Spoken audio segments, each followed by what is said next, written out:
Ayun, so good evening guys. Ngayon po ay Monday, April 28, 2025 at net foreign buy ulit tayo. No? So second time na net foreign buy, kaya lang medyo nalaglag ng konti yung ating index. So nag-drop siya ng negative 0.31%. Pero meron nga tayong 228.16 million net foreign buy. Ayan. So medyo nauntog yung yung itsura ng index natin. So in-expect ko for today's trading kasi maganda yung last Friday na trading natin sa kanya, di ba? Nag-net foreign buy. Nag-expect ako na mag-breakout dito sa 6,300 pero yun nga, medyo nauntog siya. So isa lang naman kasi yung bumubuhat sa market natin which is si Bloomberry pa rin, di ba? So siya pa rin yung namayagpag kahit na medyo nag-drop siya kanina. So umabot siya ng 17% yung galawan niya kanina. Pero medyo bumagsak nung pre-close. Pero okay lang naman. Mataas pa rin naman yung pinaka-closing natin sa kanya. So siya pa rin nagdala ng galawan dito sa markets natin. So wala namang masyadong negative doon sa US market, but kaya ayaw pa rin umakyat ng ating mga blue chips. So marami sa kanila is nag-pull back nung malapit na yung pre-close ng market. Pero nung umaga, medyo okay pa nga din tayo, di ba? Medyo halos verde pa yung ating mga big caps na stocks. Anyways, siguro medyo bumibel pa si foreigners. Meron tayong at least 500 million na pumasok from the last two tradings. Ayan. So yung galawan sa US market, yung futures medyo mapula. Si crypto naman is okay pa rin siya, no? Nasa 93, 94K yung galawan ni Bitcoin naman natin. Okay? So ito yung ating mga trending stocks. So yung iba, hindi naman ganun kalaki yung galaw pero verde naman sila. So halimbawa si Bloomberry, ayan. So nag-up siya ng 10.28%. So kanina nga, umabot siya ng 16 o 18%. Pinakamataas niya kanina. So grabe din, no? So tapos kung titingnan natin yung volume niya mamaya, ang laki ng traded volume niya eh. Nasa, tama ba yun? 300 million yung nag-buy and sell sa kanya. So, namamayagpag si Bloomberry dahil sa news ng kanyang e-games. Ayan. Tapos si SPNEC, breakout ba to? Hindi ko napansin kung breakout pero up siya ng 2.4%. Nakabalik na siya. So, hindi natin napapansin. Yung drop, recent na drop niya is nakabawi na siya. And meron siyang 4.1 million net foreign buy. So since medyo nag-pullback kanina si Bloom pero green pa rin nga. Si Bloom natin ayan, medyo bumawi ng konti si Plus, naglalaban tong dalawa na to. So nag-up si Plus naman ng 2.98%, meron siyang 8 million net foreign buy. So IMI, ang lakas din nito, no? Ang lakas din yung sipa niya. Nag-up siya ng 5.31%. Pero meron siyang 550K net foreign sell. Tapos si ARA, diretso pa rin siya after ng pullback last Friday. Nag-up siya ngayon ng 6.45%. And then si APX, gumalaw naman siya kahit papano, 0.88%.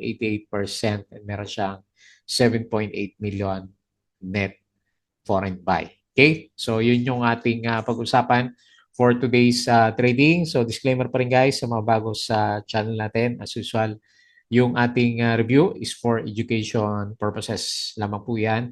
So, wag mong gagamitin to as a reason para mag-buy, sell, or hold ng stocks. Meron po kasing risk na involved sa market. Due diligence lang po sa kanya.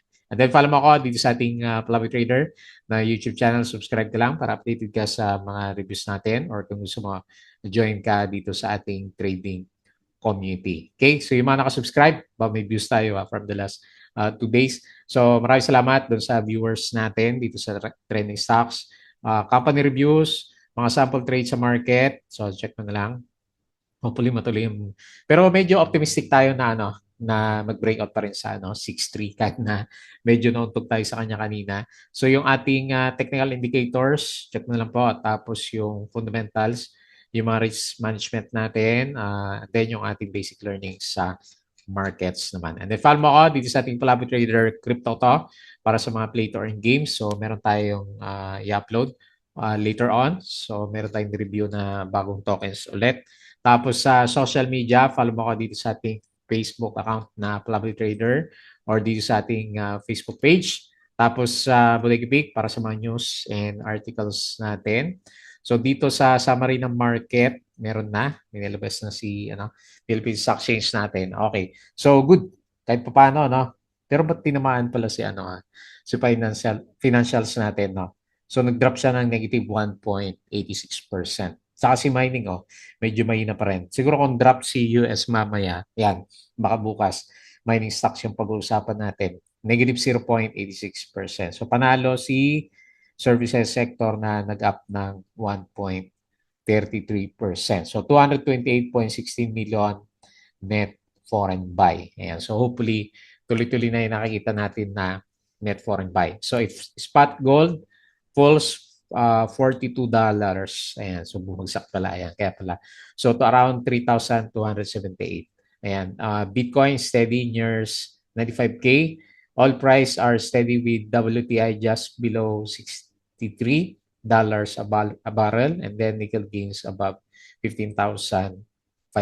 Bakit kaya yung ibang mining stocks natin sina nickel naman. Okay? So gainers, Bloomberry, Emperador, okay, naka-recover na si Emperador, AC, Ayala Corporation, ICT, SMPH, Aboitiz, Equity Ventures, at saka si SCC naman. Ayan. So, Emperador, medyo nakasipa rin pala. Tapos, ito yung winners natin. Okay, mas marami losers for today's trading. So, BDO, nag-drop ng 3.42%. Siya pala yung humila sa um, finance. Monde, minus 3%. China Bank, minus 2.7%. GGS, minus 2.4%. Dami GT Cap, minus 2.4%. So, may konting boost ng pre-close yung market natin. And then si Bloomberry, so ito yung pinaka-winner natin. Bukas ulit kaya, puro 10% may get per day. Emperador, 4.67. Ayala Corporation, 3.16. And then si ICT is 2.86%. Okay? So, mas marami yung bumagsak na blue chips, quite weak, quite weekends. Ayan. So, kanina, pero medyo balance nga tayo bago mag-pre-close. So, medyo balance tayo kanina. Ayan, binuhusan yung ibang blue chips natin kanina. Ayan, so yung merong Keppel, Philippines Holdings is heading for June 24, 2025 delisting after 38 years on the Philippine Stock Exchange. Ayan, so magdi-delist na siya. Bakit kaya? Ayan, BPI 135 will offer 5 billion in 1.5-year fixed rate bonds. Banco de Oro has reaffirmed its commitment to national development by helping secure 80 billion in funding for NAIA. So ayaw ba nila yung 20 pesos na bigas? Kaya binagsak yung mga banks. Ayan. Plus, umakyat kanina, have pledged 150 million peso to boost the nationwide initiatives of Bingo Plus Foundation. So PSC declines yung mga banks nga, yun ang una kanina. Asian stocks rise. Tapos si CIC posted a 55% surge in first quarter earnings. PNB, tumakit to eh. Philippine National Bank reported a 15% rise in first quarter income. Even the youngest suspension in the list, PNX has been active for nearly a year. Okay. Tapos sa consumer sector, retailers emerge as sectors bright spot with discretionary hinting at early recovery. Okay. So CMEX Philippines to change corporate name to Concrete Holdings Philippines Incorporated. Ayan, papalit na siya ng pangalan kasi hindi naman natuloy yung kanyang delisting. Kanina umaga maganda yung galaw. Ayan, mabot na pala ng 17% si Bloom. So Ayala mataas din kanina. Ayun si Mondi mataas kanina. Positive 3% tapos kanina, di ba?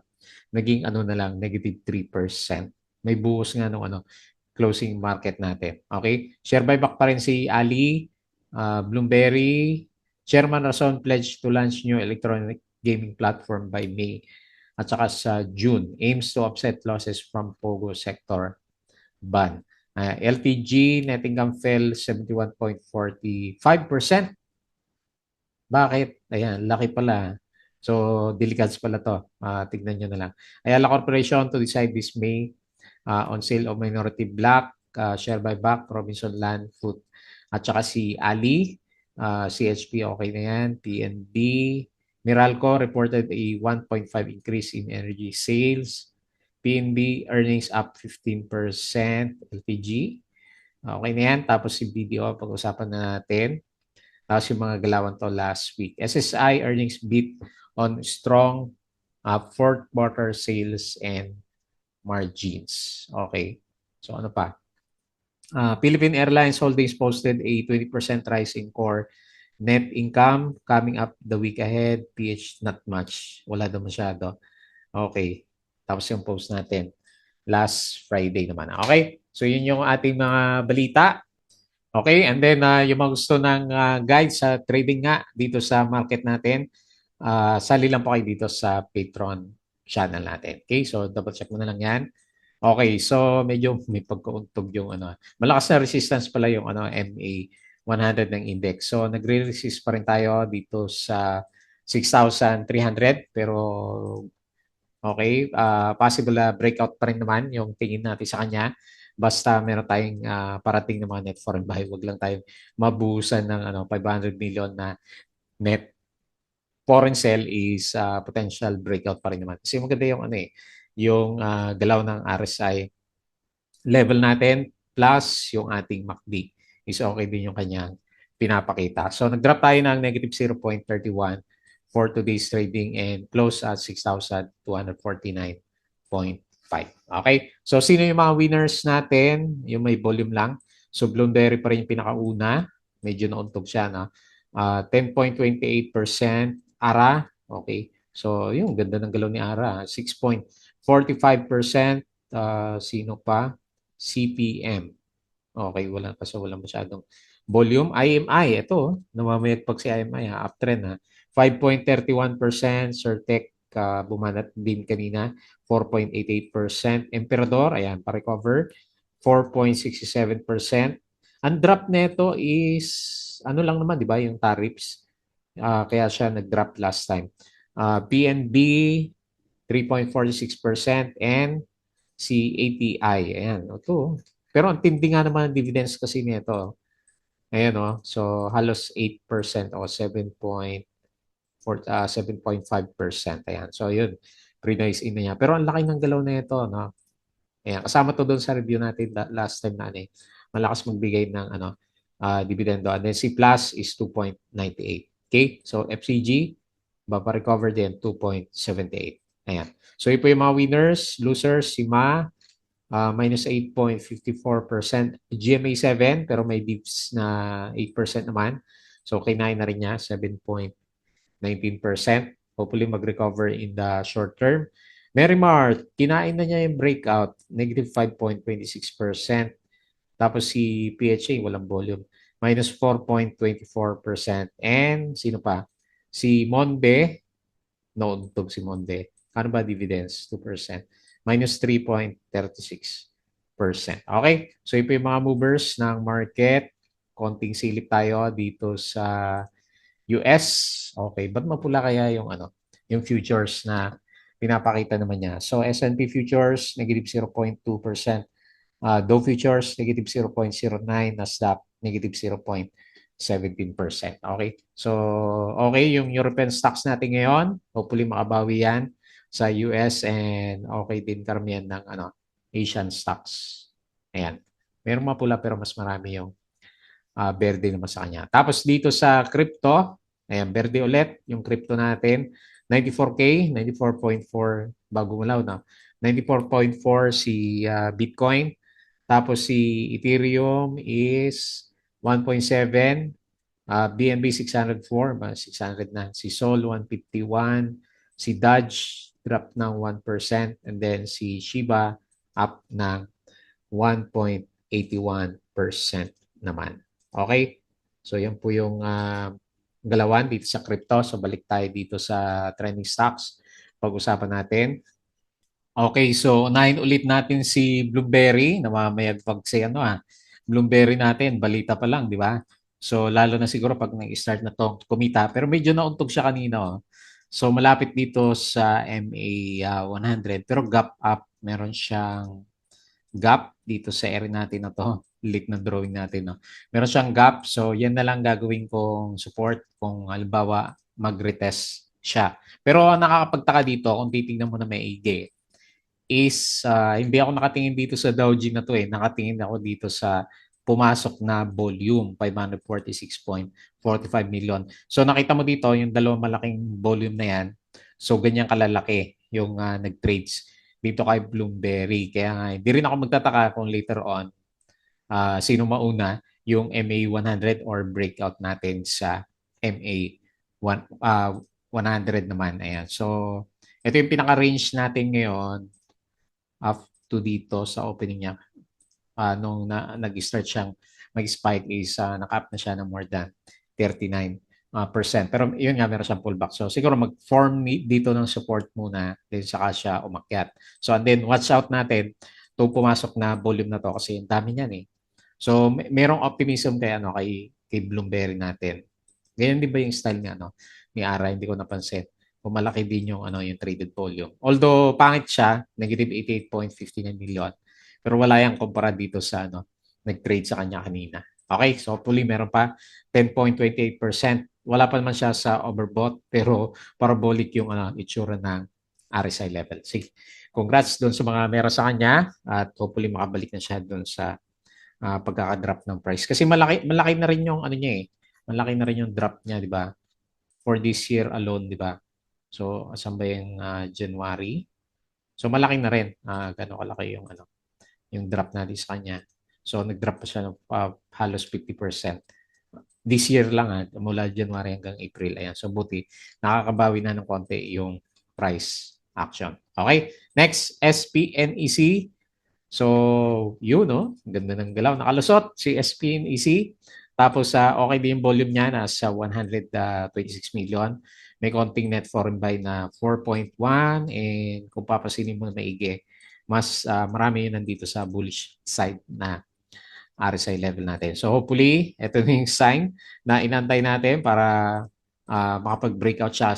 So konting, kung solid candle lang ang pag-usapan, may konting breakout. So, yan na lang yung pinaka-support natin. Nag-flag siya, no? Nung hindi siya, may mga drop-drop siya dito pero nag-stay naman siya dito sa bandang taas ngayon. At tinulak na siya kasi may 126.5 million na net foreign buy. Okay? So, hopefully makabalik ulit tayo dito sa bandang taas kung kahit wala pa siya masyadong balita. May mga nakita ko na change in shareholdings na ito pero hindi ko napansin. So, pwede nyo na lang i-revisit yung kanyang mga disclosures. Ito yata si Plus at saka si SPNEC yung merong disclosure kanina. Kailangan hindi ko na nabuksan pa. Ayan. So, anyway, good vibes tayo kay SPNEC kasi higher low, di ba? So, meron siyang scare dito last time. Na-shake out ka na ba dito kay SPNEC natin? Kasi last time nagkaroon ng negative news yung mga contracts niya, di ba? So, pinagtatanggal kasi hindi, ang dami niyang hawak na solar energy contracts pero hindi pala na-utilize. So, tinanggal yon. Ito yung drop na yun last time. Tapos medyo nag-subside na. So, medyo pumitik siya. Pero meron siyang scare dito. Hindi ko tanda kung ano itong reason dito. Kung sumabay lang to sa negativity ng market natin last time. Ayan. So, anyway, pabalik na siya. So, good sign, di ba? Uptrend na ulit yung itsura natin sa kanya. Big picture, may paka-sideways siya. Pero dito sa short term is higher low naman yung pinapakita niya. Okay? So, good vibes tayo dito. Next, yung alaga natin, si Plus. Magbi-breakout ba si Plus or i-breakout? Ayan. So, di ba? Sabi nga, candidate sa blue chips. Tingnan natin. Hindi ba si 169 billion market cap. Hindi ba si APX? 42 billion lang si APX natin. Okay. So, tingnan natin kung matuloy yan. So, on the way siya ulit, pabalik. Tingnan natin kung hindi siya masyadong nabulaga doon sa balita ni...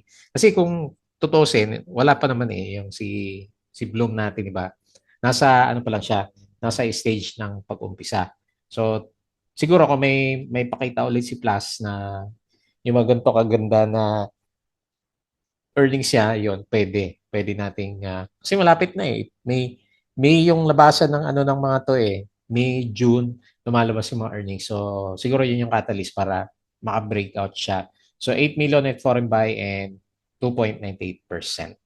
Bullish yung RSI level natin sa kanya. So, nagre-recover na and ayan. So, merong reversal yung MACD formation. Okay? Next, IMI. Ano ba balita dito kay IMI? Kung titig ka, so tinitignan ko kasi, nire-review namin ito kapon eh. So tinitignan ko, laki ng lugi na ito ha. Aakyat pa kaya to kasi lugi siya ng 4.47 billion. Pero yung price action niya, diretso, no? Tapos may volume siya o kahit pa paano may 7 million. Nag-over ano na pala siya. Nag-overbought pa sa sobrang lakas ng sa mga traders natin itong si IMI. Tingnan natin. Gusto niya umakyat eh. So, okay. Nauntog siya ng konti dito. Lalagay ko na resistance. Pero pwede niyong sundan yung MA9. Ayan. So, yan ang pinaka support level. Pero nag-flag nga siya, no? Nagkaroon ng flag formation. No? Nag-flag, breakout, tapos flag. Tapos may konting breakout yung candle natin. Okay? So, hopefully tuloy-tuloy. Kahit na hindi natin alam kung ano yung catalyst nito si IMI. Ang pinakahuling catalyst na nabasa natin sa kanya, yung mga buildings niya, di ba? Iko-convert niya into warehouses.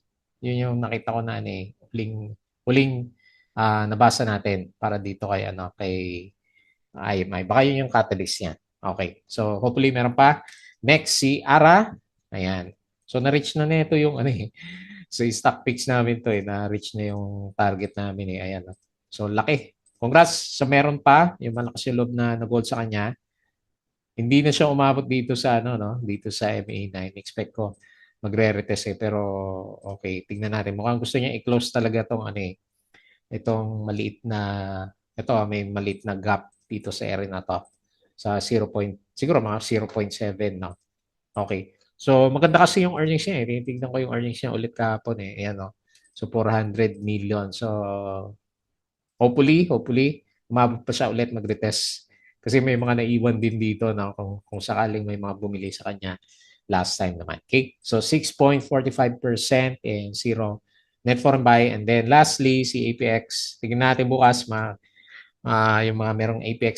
Ayan, nakalabas na ako na-shake out ako dito kay APX natin. Tingnan natin bukas kasi kung pangit ulit yung galaw ng US stocks, pwedeng ituloy ni APX yung breakout dito sa 7.13. Kailang overbought pa rin siya lakas ng niya.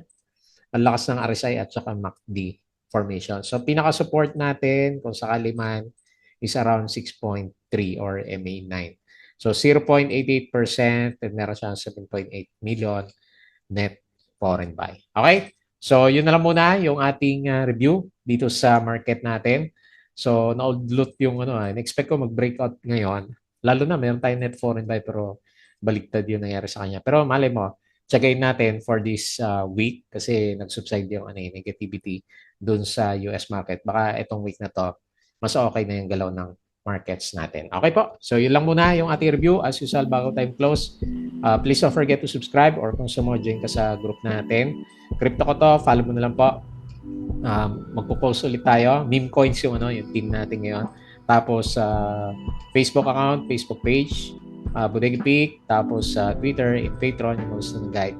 Sali lang po kayo. Okay? So yun lang. Maraming salamat. Kita ulit tayo bukas.